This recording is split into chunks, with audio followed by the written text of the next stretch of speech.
Hey Biggins, what's you up to, huh? You having a good day?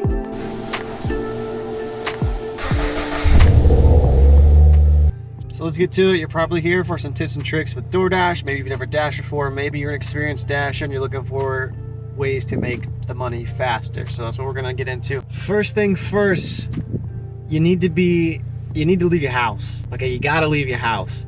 Go to the hot spots. Go to the areas on the map that are red, have the little flame icon. Go there. It's how you're gonna get the most orders without sitting around on your couch and waiting for them. Now, it's not to say if you live in a really populated area and you're right in the middle of the town, that's fine, do that. But best tip number one is to just go ahead and go to the hot spots, get the most out of it, get a good start on it. Tip number two, do not be taking orders that do not at least pay $1 per mile. You know, you're gonna get these orders that are like 8, 9, 10 miles out for $3.25. Don't do it. It's gonna be a waste of your time.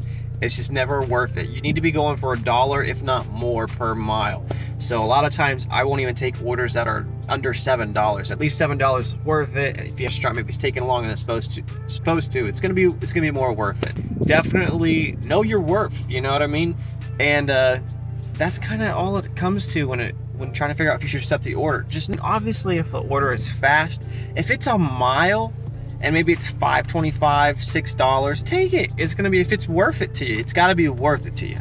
So pretty much know your worth. So tip number three is, I hate to say it, you're better off going the speed limit. You're better off going a little slow, or just the speed limit. When you speed, you're only gonna save 30 seconds most of the time, and it's hardly ever worth it. But a BRZ, and I do DoorDash kind of to just drive my car. So it's up to you, you know, it's gotta be worth it. If you're trying to save the most money on the orders, drive the speed limit, get the best gas mileage, stay in eco mode, whatever car you're driving. You know, if you're driving a Tesla, it's a little different. Tip number 4, don't be afraid to decline the order. I know a lot of people are nervous about their acceptance rate dropping down.